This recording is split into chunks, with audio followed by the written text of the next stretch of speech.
Alright, magandang araw po sa inyong lahat mga kababayan. Batang Maynila to, it's... naglabas na si Daryl Yap ng kanyang trailer doon sa kanyang pelikulang The Rapist of Pepsi Paloma. At ito mga kababayan ay inilabas nung isang araw lang. At parang may napansin lang ako mga kababayan. Meron ako napansin Parang lumambot si Daryl Yap Para... Nung nakaraan, nung naglabas siya ng teaser, parang ang tapang-tapang mga kababayan ng dating niya. Talagang parang wala siyang takot kahit sino pa banggain niya.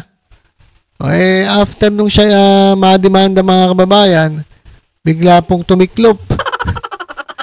Biglang tumiklop mga kababayan at parang lumambot. Umurong ang bayag mga kababayan. Umurong ang bayag ni Daryl Yap. Kaya ito mga kababayan, naglabas siya ng teaser. So hinihintay ko yung yung mga pangalan Kasi 'di ba nag-name drop siya nung nung unang-una niyang teaser Hinihintay ko yung mga pangalan na babanggitin niya. Yung sinasabi niyang di umano'y rapist of Pepsi Paloma. Pero wala Naano ako mga kababayan na dismaya ako. Kasi parang hindi ko ata narinig yung mga pangalan nung sinasabi nila na nang-rape daw kay Pepsi Paloma. Wala. Doon sa trailer. Wala mga kababayan. Wala Kaya sabi ko, wala na, naduwag mga kababayan itong si Daryl Yap. Kasi natakot siya Sampahan ka pa naman ng ilang 19 counts ng cyber libel. O di atras ang bayag ni Loko. Pero bago yan mga kababayan, meron lang akong gustong i-share sa inyo. Balitang Maynila lang tayo mga kababayan Ayan, balitang Maynila lang tayo. Dito po sa Luzon ng Maynila ay meron pong itatayong 7-story Victorino Mapa High School. Ayan mga kababayan. Akala nyo yung isa lang ang kayang-kaya magtayo Ito kakaiba mga kababayan. Itong eskwelahan ito ay tinayo. At ibang-iba po dun sa nung nakaraang mayor. Bakit po iba? Ito babasahin ko Basahin ko itong post po ni Mayor Hani Lacuna. Sabi niya kahapon po ay pinakita natin ang ating hangarin na magtatag ng isang paaralan na magdadala ng magandang kinabukasan para sa ating mga kabataan. Ito nga po ang Victorino Mapa High School. Ito daw ay hindi lamang isang proyekto, kundi isang hakbang patungo sa pagpapalakas ng edukasyon sa ating komunidad, yan po sa Maynila. Nais ko pong iparating na ang pagtatayo ng paaralang ito ay hindi galing sa utang. Ayan. Parang may pinatatamaan ka, Mayor Ayan mga kababayan napakalinaw, hindi po galing sa utang ang ipagtatayo dito sa 7-story Victorino Mapa High School. Hindi po galing sa utang. Ito po ay galing sa pondo mismo ng Luzon ng Maynila. Hindi po ito pagpapapogi. Kasi alam niyo, bilang isang namumuno sa isang lugar, halimbawa sa Maynila, kinakailangan kung anong meron ka, yun lang ang gagamitin mo. Matuto kang bumaluktot kung ang kumot mo ay maikli pa. Hindi mo kinakailangan mangutang. Ngayon, yung isa kasi, yung nakaraang mayor, utang dito, utang doon. Ang daming proyekto, pero panay utang. Bakit nagkaganon? Kaya pala malakas ang loob umutang kasi iiwanan niya pala ang Luzon ng Maynila. Wala siyang pakialam kung mabaon ng matindi itong Luzon ng Maynila kasi may plano siyang umalis. May plano siyang tumakbo sa mas mataas sa posisyon. Kumbaga parang sinabi niya, utang ako ng utang. Magpapapogi ako na magpapapogi, kinakailangan ko to. Dahil tatakbo ko sa mas mataas na posisyon. Tatakbo ko presidente ng Pilipinas. Taas ng pangarap, grabe. Kaya kinakailangan kong magpakitang gilas, kinakailangan kong magpakita na maraming proyekto ang lungsod ng Maynila na inumpisahan ko, na kaya kong gawin lahat yan. Lilinisin ko lahat ng marumi. Magtatayo ako ng magagandang klaseng ospital, magtatayo ako ng mga lalaking eskwelahan, 10-story air condition. Yung pala, mangungutang. Oh, ngayon, yung utang ngayon na iniwan niya, ang nagsasaper ay itong pumalit sa kanya si Mayor Hani Lacuna. Na ang ginawa ay nagbayad ng utang, habang yung proyekto, kinakailangan niyang tapusin. Tinatapos niya yung mga proyekto na naumpisahan habang nagbabayad ng utang. At ito mga kababayan, itong Victorino Mapa High School, hindi po ito galing sa utang. Sabi niya rito mga kababayan, hindi raw ito galing sa utang. Ang aming layunin ay magpatayo ng paaralan na hindi mabigat sa mga susunod na henerasyon. Kung may papalit man kay Mayor Hani Lacuna, hindi mo problema. Dahil walang utang eh. Etong eskwela na to may pondo na. Hindi mo kailangan magbayad. Kaya swerte ng susunod na mayor eh. Gusto po namin itong ipundar sa pamamagitan ng tamang pagsisikap at maayos na pamamahala ng mga buwis na kinokolekta mula sa mga mamamayan. Sa pamamagitan po ng tapat at totoo na paggamit ng pondo, magagawa nating makapaglaan ng sapat na pondo. Ay, makinig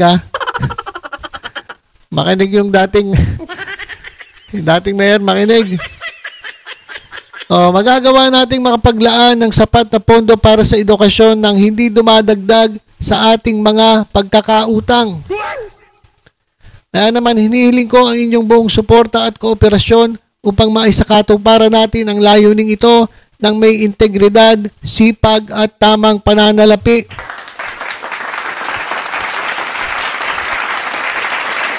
Kasi alam niyo mga kababayan, marami kang proyekto, marami kang inumpisahan, marami kang pinaganda, marami kang nilinis.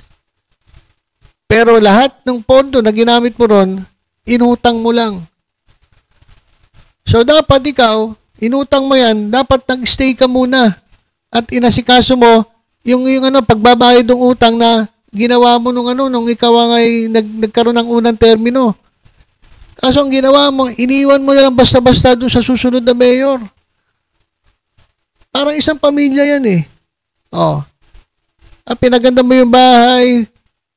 Ang ganda-ganda ng harap ng bahay. Yung facade, napakalinis. Kumbaga pinaganda lang yung harap. Pero alam niyo, may balita ako mga kababayan eh. Meron akong balita. Yung loob mismo ng City Hall, iniwan nilang parang ang dumi-dumi mga kababayan. Ngayon lang pinagaganda ni Mayor Hani Lacuna. Pero inyo mga kababayan, iniwanan ka ng utang. Talagang ginamit lang mga kababayan itong pagpapaganda, itong magagandang proyekto para sa mga batang Maynila. Ginamit lang po ito para para stepping stone para sa kanyang pangarap sa mas mataas na posisyon. At ang nagsaper ay yung iniwanan. Tapos ngayon, hindi na ako tatakbo. Mag-retire na ako. At tagal ko na sa politika. Tapos, eto. Bakit bumalik? Kasi hindi tinanggap eh. May balita ako, hindi tinanggap ng Marcos administration. Hindi tinanggap sa line-up. Kaya walang choice, kinakailangan bumalik sa Maynila. So, sa pagbabalik niya sa Maynila, yung mga sinabi niya, ano nangyari? Nagkatrayduran mga kababayan eh. Yung mga sinabi niya nung una, binabawi niya. So, walang isang salita. Tapos eto, mga kababayan, kinalaban yung ate. Na yung tatay ni Mayor Hani Lacuna, yun ang pinagkakautangan ng loob ng dating mayor. Hindi siya magiging ganyan kung hindi dahil kay Danny Lacuna. Wala eh. Minsan kasi mga kababayan, kapag yung pagnanasa natin, yung ating pangarap, nangyayari, nasisira natin yung ating mga relasyon sa mga totoong tao na tumulong. Kumbaga, iniwan mo na dahil sa pangarap mo, dahil sa pagnanasa mo na magkaroon ng maganda, mas mataas sa posisyon. Pati yung pinagkakautangan mo, kinalimutan mo, tinraidor mo. So ito mga kababayan, tamang pananalapi, hindi pwede yung pagpapapogi lang. Hindi naman papogian yan eh. Kinakailangan masipag ka, may integridad at magaling kang humawak ng pera. Hindi, iba kasi mautak eh. Iba po kasi yung wais mga kababayan eh. Kaysa doon sa talagang magaling humawak ng pera, di ba? Ito, kaya sabi ni Mayor Randy Lacuna, maraming salamat po at naway magtulungan tayo upang makamit ang magandang kinabukasan para sa ating mga kabataan.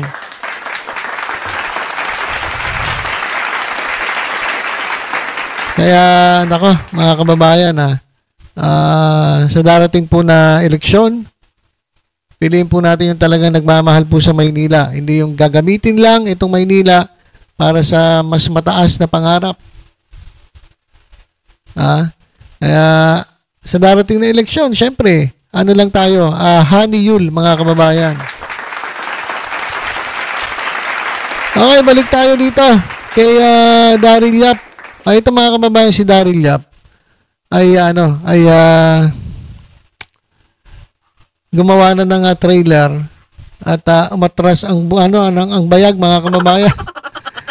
Hinihintay ko yung pangalan. Hinihintay ko yung mga pangalan. Di ba, una binanggit niya si Vic Soto. Tapos, nung ipalalabas yung pelikula, nag-react na yung anak ni Richie De Horsey. So, hinihintay ko, baka banggitin si Richie De Horsey. Sino pa ba ang ini-involve nila dyan sa usapin na yan? So, hinihintay ko yung mga pangalan. Wala akong narinig. So, ibig sabihin, natakot ang akla. Matras ang itlog kung may itlog. Umatras ang akla, mga kababayan eh. Umatras. Natakot. Tapos, ito pa. Ipalalabas daw ito sa February 5. Cinemas only. Hindi ko alam kung ito ay dumaan na sa MTRCB. Kasi ang gagawin niyan, ipe-present yan sa MTRCB, panonoorin niya ng Board of Directors ng MTRCB at didesisyon na nila kung pwede ba itong ipalabas dito sa ating mga cinema. At isa pa, ika-classify nila ito. Kaya kung gusto mo ito nga maipalabas at hindi ito maging X, kinakailangan may mga rules na dapat sundan itong pelikula. So medyo medyo nag-iba yung tono ng pelikula. Dati ang tapang-tapang, ngayon parang iba na eh. Although may mga sigawan dyan sa pelikula, wala lang.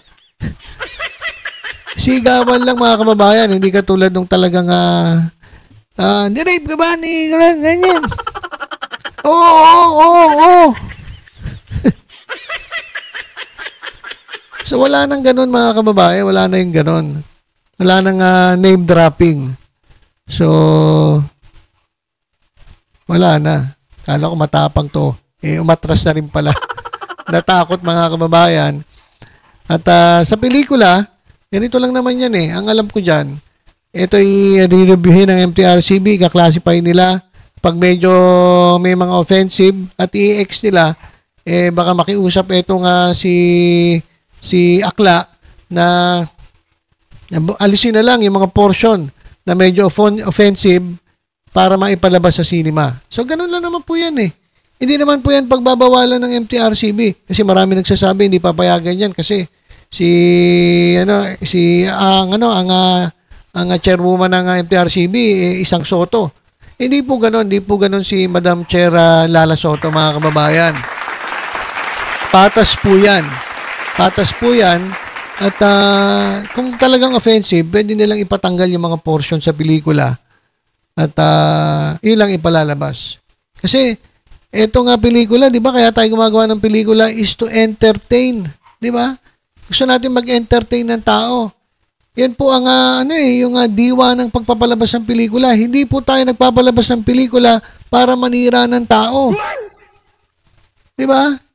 Kung ang purpose mo manira ng tao, ba't pelikula gagawin mo? Magsisigaw ka na dyan sa EDSA o pwede ka na sumigaw sa EDSA eh.